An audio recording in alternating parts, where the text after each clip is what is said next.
રાજકોટથી સમાચાર છે। નકળંગ ટી સ્ટોલ પર મારામારીનો મામલો જે સામે આવ્યો। હોટેલ સંચાલકે હુમલો કર્યાના સીસીટીવી આપ્યા છે। રૂપિયા બાબતે પહેલા સંચાલકે યુવકને માર માર્યો। લોખંડના પાઇપ વડે માર મારવામાં આવ્યો હોવાની વિગતો છે। પોલીસે હોટેલ સંચાલક સામે ગુનો નોંધ્યો છે। મારામારી, મદદગારી તેમજ જાનથી મારી નાખવાની ધમકી સહિતની કલમ હેઠળ ગુનો નોંધવામાં આવ્યો છે। જે બાદ યુવકોએ હોટેલ પર પેટ્રોલ બોમ્બ પણ ફેંક્યા, જેની પોલીસે ધરપકડ કરી ઘટનાનું રિકન્સ્ટ્રક્શન પણ કરાવ્યું।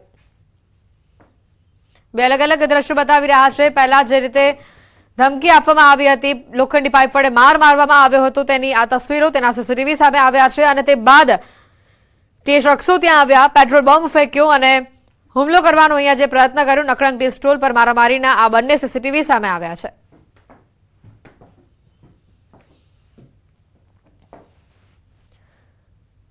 હોટેલ સંચાલકે સૌપ્રથમ હુમલો કર્યો હોવાના આ સીસીટીવી સામે આવ્યા છે અને તે હુમલા બાદ આ શખ્સો ગુસ્સામાં આવીને આ ટી સ્ટોલ ઉપર પેટ્રોલ બોમ્બ ફેંક્યા હતા। નકળંગ ટી સ્ટોલ પર મારામારીના આ દ્રશ્યો સામે આવી રહ્યા છે। પહેલા જે રીતે હોટેલ સંચાલક દ્વારા હુમલો કરવામાં આવ્યો હતો, નજીવી બાબતે આ પ્રકારે માર મારવામાં આવ્યો, લોખંડી પાઇપ વડે માર મારવામાં આવ્યો, થપ્પડ મારવામાં આવ્યા, જેના સીસીટીવી આપણે બતાવી રહ્યા છે। આ સીસીટીવીમાં સ્પષ્ટપણે જોઈ શકાય છે કોઈ બાબતે રકઝક થઈ અને તે બાદ મારામારી થઈ અને તે બાદ આ શખ્સો ત્યાં આવ્યા, પેટ્રોલ બોમ્બ ફેંક્યો અને આગ લગાવવાનો જે પ્રયત્ન કર્યો। હોટેલ સંચાલકે હુમલો કર્યાના સીસીટીવી સામે આવી રહ્યા છે। લોખંડના પાઇપ વડે માર મારવામાં આવ્યો અને તે બાદ આ પ્રકારે પેટ્રોલ બોમ્બ ફેંકવામાં આવ્યા।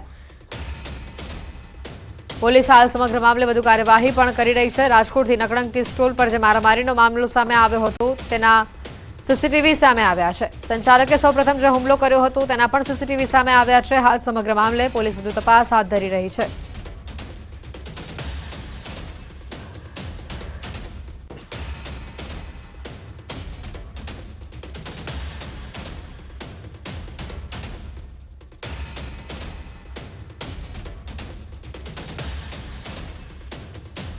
આ દ્રશ્યો સામે આવી રહ્યા છે। રૂપિયા બાબતે પહેલા સંચાલકે યુવકને માર માર્યો હતો અને ઉશ્કેરાઈ જઈને તે બાદ આ તમામ જે યુવકો છે તેઓ અહીંયા હુમલો કર્યો, પેટ્રોલ બોમ્બ ફેંકીને હુમલો કર્યો। રાજકોટના નકળંગ ટી સ્ટોલ પર મારામારીનો જે મામલો સામે આવ્યો હતો, હાલ પોલીસે બંને સીસીટીવી ફૂટેજના આધારે સમગ્ર મામલે તપાસ હાથ ધરી છે।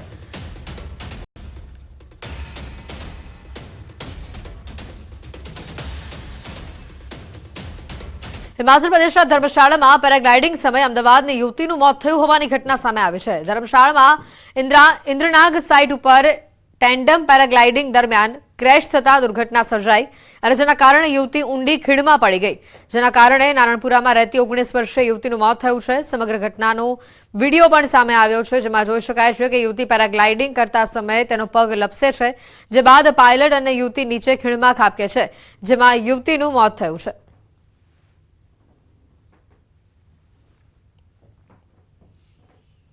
ओडिशाना भद्रक जिल्लामां एक गुजराती महिलाए पोलीस मथकमां फिनाइल पीने अपघातनो प्रयास कर्यो छे। महिलाना भाईए आक्षेप करता जणाव्युं के छेल्ला 90 दिवसथी महिलानो पति पैसा लईने फरार छे, परंतु पोलीस आरोपीने शोधी रही नथी, उल्टानो खोटा केस करी देवानुं कहीने धमकी आपी रही छे। त्यारे पोलीस नैतिकताथी अमारी मदद करे अने वहेली तके महिलाना भागेडू पतिने शोधे तेवी अमारी मांग छे। फिनाइल पी लेता महिलाने सारवार माटे खसेडाई छे। हाल महिला जोखमथी बहार छे। पैसा लईने भागेला पतिने वहेली तके शोधवामां आवे तेवी महिलानी मांग छे। मेरे जो जीजा जी 90 दिन से मिल नहीं रहे, तो इनको हम परेशान है 90 दिन से। तो फिर मेरी बहन ने आज बौन थाने के भीतर सुसाइड करने का ट्राई किया कि उनको जस्टिस मिले। तो वो लोग बोल रहे थे कि उन पे उल्टा केस करेंगे। तो हेल्प तो करना चाहिए ना, पुलिस हेल्प नहीं करेगी तो कौन हेल्प करेगा। गुजरात यूनिवर्सिटी साथे प्रोफेसर ज आचरी छेतरपिंडी। एनिमेशन आसिस्टंट प्रोफेसर विभागना अकाउंटमां जमा करोड़ों रूपिया अंगत हेतु माटे वापर्यानो आरोप छे। यूनिवर्सिटीने आर्थिक नुकसान अने नाणांनी उचापात करवा बदल अमदावाद क्राइम ब्रांचे फरियाद नोंधी छे। एनिमेशन विभागना कोओर्डिनेटर विरुद्ध गुजरात यूनिवर्सिटीना सत्ताधीशोए पोलीस फरियाद नोंधावी छे।